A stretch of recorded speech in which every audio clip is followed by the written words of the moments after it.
Sekarang bagaimana kita menyikapi ketika ada seseorang, mereka meninggalkan sholat. Mereka meninggalkan sholat bukan karena mengingkari kewajibannya, tetapi karena malas. Dia meremehkan, dia melalaikannya karena faktor kemalasan yang mendominasi pada dirinya. Maka seseorang yang meninggalkan sholat ketika karena alasan malas, atau alasan melalaikan, maka para ulama berbeda pendapat. Jumhur ulama, mayoritas para ulama mengatakan bahwasanya meninggalkan sholat ketika dia ada rasa kemalasan, kelalaian yang ada pada dirinya, maka meninggalkan sholat yang semacam ini tidak mengeluarkan seseorang dari Islam selama dia meyakini bahwasanya sholat itu merupakan kewajiban.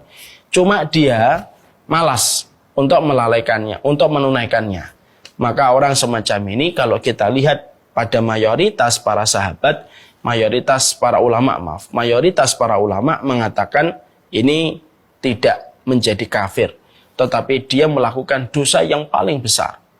Ya, dosa yang melebihi dosa zina, dosa melebihi dosa riba, dosa yang melebihi dosa membunuh sekalipun. Ketika mereka sengaja meninggalkan kewajiban sholat karena malas, dan dia terus pelihara kemalasan itu untuk tidak mau melaksanakan sholat, maka lebih besar daripada dosa apapun. Padahal kita paham ya, dosa zina menjisikkan, dosa membunuh mengerikan, dosa riba menakutkan. Tapi ternyata semua dosa itu tidak akan bisa mengalahkan dosa ketika meninggalkan sholat. Karena apa? Karena dia merupakan amalan paling utama. Makanya Rasulullah ditanya, ayul a'mali afdal ya Rasulullah. Ketika Rasulullah ditanya apa amalan yang paling utama ya Rasulullah, maka Nabi menjawab as-sholatu ala waktiha. Sholat, yang disebutkan Nabi yang pertama itu sholat. Berarti pemahamannya kalau ada orang telah menunaikan sholatnya, dia telah menunaikan sesuatu yang paling wajib dan paling besar.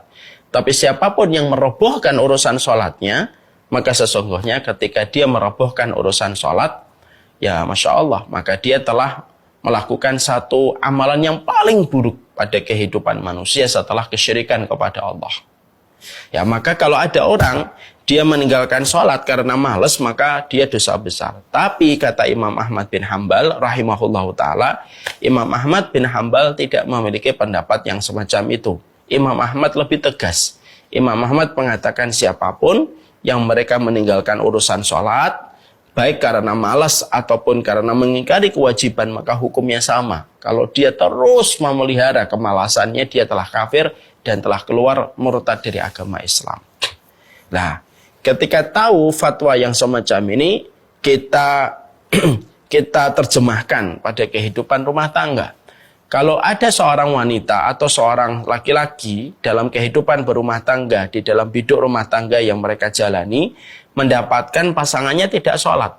Misalkan sang suami tidak melaksanakan sholat. Kalau kita melihat pada titik pendapat yang dipakai oleh para ulama, ya, mayoritas para ulama, maka sesungguhnya pernikahannya tetap sah. Nah, suami saya tidak sholat Ustaz, tapi dia tetap meyakini kewajibannya. Cuma dia orangnya malas. Dan dia sudah 1 pekan tidak sholat, 2 pekan tidak sholat, karena mungkin kecewa, karena mungkin ada satu alasan yang tidak dibenarkan. Maka ketika ada orang yang semacam itu, maka sesungguhnya pernikahannya sah. Dan pernikahannya tidak batal. Karena apa? Dia meninggalkan sholat bukan karena mengingkari kewajiban, tetapi rasa malas. Kalau melihat kepada mayoritas para ulama. Kalau melihat kepada pendapatnya Imam Ahmad bin Hambal, kalau ada pasanganmu sudah tidak melakukan sholat, maka sesungguhnya hukumnya itu adalah batal pernikahannya. Karena apa? Karena laki-laki yang tidak melaksanakan sholat, baik karena mengingkari kewajiban, ataupun karena sifat malas yang mendominasi, atau meremehkan urusan sholat, maka sesungguhnya hukumnya tetap sama, murtad dari agama Allah, dan pernikahannya menjadi tidak sah. Dan itulah pendapat yang dipakai oleh Imam Ahmad bin Hambal.